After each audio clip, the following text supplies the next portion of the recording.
5월 9일 화요일 하나님께서 우리에게 주신 말씀 함께 묵상하도록 하겠습니다. 성경 민수기 25장 1절부터 18절까지입니다. 이스라엘이 시딤에 머물러 있더니 그 백성이 모압 여자들과 음행하기를 시작하니라. 그 여자들이 자기 신들에게 제사할 때에 이스라엘 백성을 청하매 백성이 먹고 그들의 신들에게 절함으로 이스라엘이 바알 보올에게 가담한지라. 여호와께서 이스라엘에게 진노하시니라. 여호와께서 모세에게 이르시되 백성의 수령들을 잡아 태양을 향하여 여호와 앞에 목매어 달라. 그리하면 여호와의 진노가 이스라엘에게서 떠나리라. 모세가 이스라엘 재판관들에게 이르되 너희는 각각 바알보올에게 가담한 사람들을 죽이라 하니라. 이스라엘 자손의 온 회중이 회막문에서 울 때에 이스라엘 자손 한 사람이 모세와 온 회중의 눈앞에 미디안의 한 여인을 데리고 그의 형제에게로 온지라. 제사장 아론의 손자 엘르아살의 아들 비느하스가 보고 회중 가운데에서 일어나 손에 창을 들고 그 이스라엘 남자를 따라 그의 막사에 들어가 이스라엘 남자와 그 여인의 배를 꿰뚫어서 두 사람을 죽이니 연병이 이스라엘 자손에게서 그쳤더라. 그 연병으로 죽은 자가 24,000명이었더라. 여호와께서 모세에게 말씀하여 이르시되 제사장 아론의 손자 엘르아살의 아들 비느하스가 내 질투심으로 질투하여 이스라엘 자손 중에서 내 노를 돌이켜서 내 질투심으로 그들을 소멸하지 않게 하였도다. 그러므로 말하라. 내가 그에게 내 평화의 언약을 주리니 그와 그의 후손에게 영원한 제사장 직분의 언약이라. 그가 그의 하나님을 위하여 질투하여 이스라엘 자손을 속죄하였음이니라.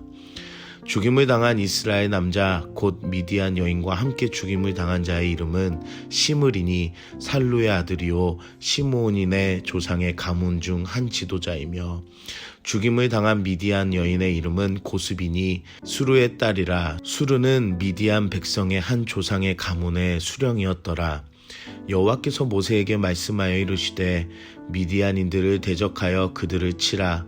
이는 그들이 속임수로 너희를 대적하되 부올의 일과 미디안 지휘관의 딸 곧 부올의 일로 연병이 일어난 날에 죽임을 당한 그들의 자매 고스비의 사건으로 너희를 유혹하였음이니라. 오늘 본문은 이스라엘 민족의 사건이 등장합니다. 모압에서 발람과 발락 왕의 이야기 중에서 하나님은 자신의 백성들을 위해 일하시며 이스라엘을 향한 사랑을 나타내셨습니다.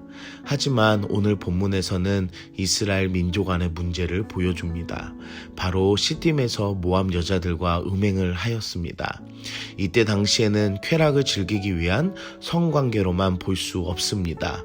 이 음행은 곧 우상 숭배와 이어지기 때문입니다. 2절에 보니 그 여자들이 자기 신들인 바알을 제사할 때에 이스라엘 백성들을 초대하였다라고 합니다. 그리고 이스라엘 백성들이 우상의 음식과 그들 앞에 절하는 모습을 보여줍니다. 하나님께서는 발락과 발람에게 자신의 백성을 위해 일하심에도 이스라엘 백성들은 하나님 앞에 범죄하는 모습이 마치 시내산에서 모세가 하나님과 마주할 때에 아론과 그 백성들이 우상을 만들어 섬기는 것과 같은 장면을 보여주고 있습니다. 이스라엘 백성들은 바알보올 곧 부올 지역이 섬기는 바알신에 가담하였다고 합니다. 이 일로써 하나님은 크게 진노하십니다. 신명기 5장 8절부터 9절에는 이렇게 이야기합니다. 너는 자기를 위하여 새긴 우상을 만들지 말고 위로 하늘에 있는 것이나 아래로 땅에 있는 것이나 땅 및 물속에 있는 것에 어떤 형상도 만들지 말며 그것들에게 절하지 말며 그것들을 섬기지 말라. 나 내 하나님 여호와는 질투하는 하나님인즉 나를 미워하는 자의 죄를 갚되 아버지로부터 아들에게로 3, 4대까지 이르게 하거니와. 제2의 십계명에 나와 있는 이야기입니다. 이스라엘 백성들은 하나님의 계명을 무시하고 어겼습니다. 하나님께서는 모세에게 지도자들을 잡아 태양을 향하여 여호와 앞에 목매어 달라고 명하십니다. 그리고 바알보올에 가담한 이들이 죽게 됩니다. 여러분, 보이지 않는 곳에서 하나님은 일하심에도 불구하고 자신들의 백성들은 오히려 하나님 앞에서 범죄하는 모습을 보게 됩니다. 우리는 하나님의 택함 받은 백성입니다. 그리고 하나님은 시커멓게 살아계시는 줄 믿습니다. 보이지 않는다고 어리석은 마음으로 하나님 앞에 범죄하는 이스라엘 백성처럼 살지 마시고 자신의 믿음을 잘 지켜 하나님 안에 거룩하게 살아가는 여러분들이 되시길 바랍니다. 하나님의 진노하심으로 많은 이들에게 연병이 전파되었습니다. 슬픔과 재앙의 심판을 내리시는 하나님이 계심에도 시몬 지파 지도자 살루의 아들 시므리와 미디안 우두머리 족장의 딸 고스비가 회막문 앞에 나타남을 보게 됩니다. 이들은 하나님의 심판과 진노하심에도 공동체와 하나님을 보지 못하는 어리석은 영적 소경과 같았습니다.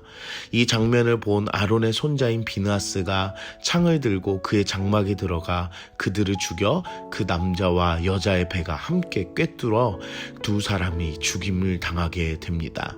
그리고 그 부정한 죄가 끊어지고 무서운 연병이 멈추었음을 성경에서 보여줍니다. 어떤 이는 무서운 연병을 일으키는 사람이 되고 어떤 사람은 그 무서운 연병을 끊어내는 사람이 되는 것을 보게 됩니다. 그리고 이 사건으로 말미암아 아론의 가문 비느하스로부터 하나님께서 축복을 주십니다. 지도자의 아들과 딸을 죽였기에 아마 비느하스의 목숨을 노리는 이들도 있었겠지만 하나님께서는 비느하스의 담대함을 보시고 직접 평화의 언약을 주십니다. 여러분, 죄는 반드시 미워하며 끊어야 합니다. 때로는 그 후에 돌아오는 일들이 두려움일 수 있고 또 다른 부담이라고 생각할 수 있습니다. 하지만 하나님께서는 비느하스와 아론의 지파를 보호해 주시고 약속해 주십니다. 이 말씀을 보며 영적으로 죄악과 싸워 이기는 여러분들 되시길 기도합니다. 하나님께서 그 담대함과 마음을 기쁘게 여기시고 축복의 길로 인도해 주실 줄 믿습니다. 오늘 우리는 무엇을 적용할까요? 죄를 향한 용감함은 하나님께서 기뻐하십니다. 비느하스의 용감함이 이스라엘 백성들의 목숨을 구했고 자신의 앞날도 평화의 언약으로 지켜주셨습니다. 세상 가운데 죄악을 마주하며 살아갈 때에 용감한 한 사람의 믿음이 하나님을 기쁘시게 합니다. 구별된 삶으로 하나님께 칭찬받는 여러분들 되시길 기도합니다. 함께 기도하겠습니다. 사랑의 하나님, 오늘도 말씀으로 은혜 주시니 감사합니다. 이스라엘 백성들의 어리석음과 범죄함을 보며 하나님이 계심을 느끼지 못한 무뎌진 영적 상태를 회개합니다. 말씀으로 깨어서 늘 영적으로 분별하는 하나님의 사람이 되게 하여 주시옵소서. 비느하스처럼 죄를 미워하고 하나님의 축복을 받는 내가 되게 하여 주시옵소서. 예수님의 이름으로 기도드립니다. 아멘.